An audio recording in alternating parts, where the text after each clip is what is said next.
ये पिचास मोचन कुंड में ये मछलियाँ जो है मर गई हैं, मर के जो लग रही हैं।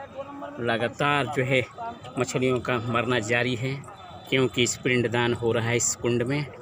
देश दुनिया के कोने कोने से लोग आए हुए हैं और पिंडदान कर रहे, जिस पिंड में शहद, जौ का आटा, दूध, घी और सिंदूर, रोरी, तिल का प्रयोग होने से इस कुंड में जो है काफ़ी जो है मछलियाँ मर रही हैं।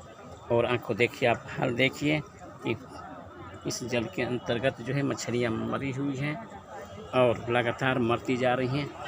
जो नैया से भी छाना जा रहा है और जो है नाव लगाकर जो है छाना जा रहा है कि जो है लगातार इसका सफाई किया जा रहा है। देखिए पिंडदान में काफ़ी लोग जो है अपना आचमन कर रहे हैं। इसमें पिंडों का प्रक्रिया चल रहा है, लोग पिंडदान कर रहे हैं। तिल, जौ, अनेक जो है नाना पर नाना बिद्धप पर नाना, तीन बोले थे ना, नानी पर नानी बिद्धप पर नानी, पर नाना नहीं थे, यहाँ भूल गए। ओम तस्ते तमुक गोत्रा अपना नाम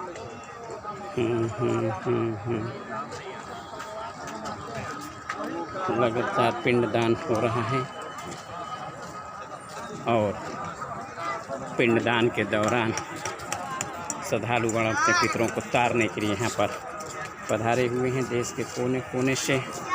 और पिंडदान का रूप जो है देखिए, पिंडदान करने के लिए श्रद्धालु अपने पितरों को तारने के लिए इस कुंड पर पधारे हुए हैं। बनारस के ऐतिहासिक और पौराणिक कुंड, जिसमें पितरों के तारने की परंपरा सदियों से विद्यमान है। और इन पिंडों के दान से जो है काफ़ी हलचल हो रहा है। मेला लगा है पितर पक्ष का।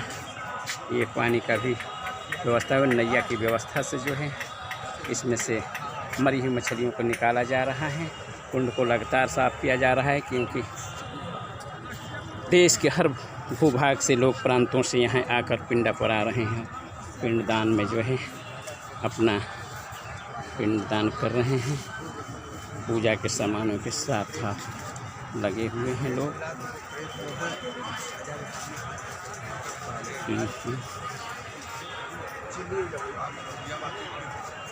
आप अच्छा देखेंगे जो है ये हमारी परंपरा में कितनी ही पूर्वजों के तारने की, पूर्वजों को जो है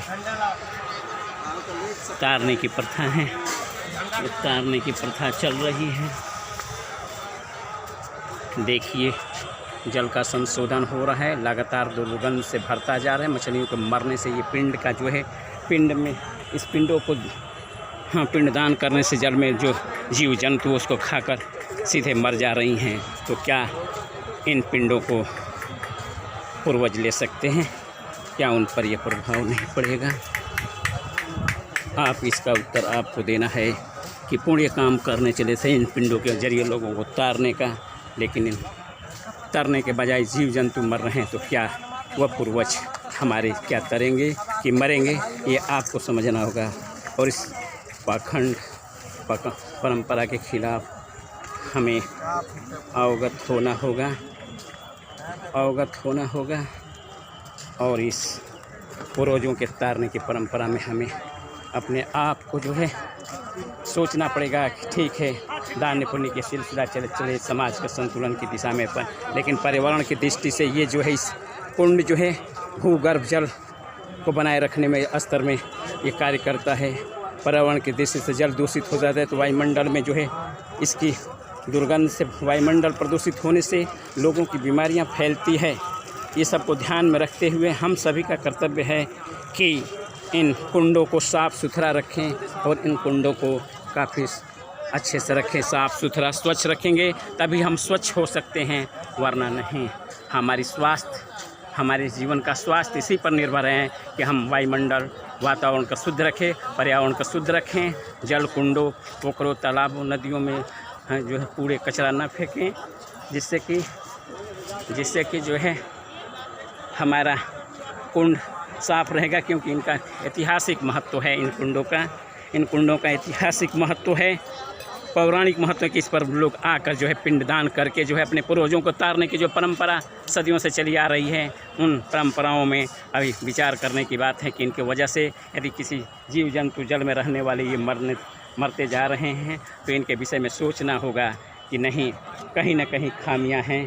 अंधविश्वास, पाखंड, कुरीतियों के खिलाफ हमें खड़ा होना होगा और इसको इस लोग पिंडदान कराने वाले पिंड को वह स्वयं एक कुंड बनाना होगा, जिन कुंडों में ये जो है पिंड करें कि समस्त तालाब बचा रहे दुर्गंध से और इनमें जीव जंतु का जीवन मरना तरेंगे कैसे? जो जीवित चीज़ मर जा रहे हैं वो कैसे तरेंगे? ऐसा कैसे हो सकता है? हाँ, साक्षात सामने वैज्ञानिक युग में जो परिणाम होता है उसी के आधार पर निर्णय लिया जाता है। परीक्षण और परिणाम। परीक्षण देखने पर तमाम मछलियाँ मर रही हैं। देखिए मछलियाँ मरी हुई हैं, सब मछलियों का देखिए, तमाम मछलियाँ मर के जो है इसमें रोज़ मछलियाँ मर रही है और जो है इसको छाना जा रहा है कि काशी की सुंदरता, काशी की गौरव। मोदी और योगी का ये अभियान जो है पूरे देश में चल रहा है कि स्वच्छ भारत अभियान। महात्मा गांधी का 2 अक्टूबर को पूरे देश में मनाया जाता है सदियों से।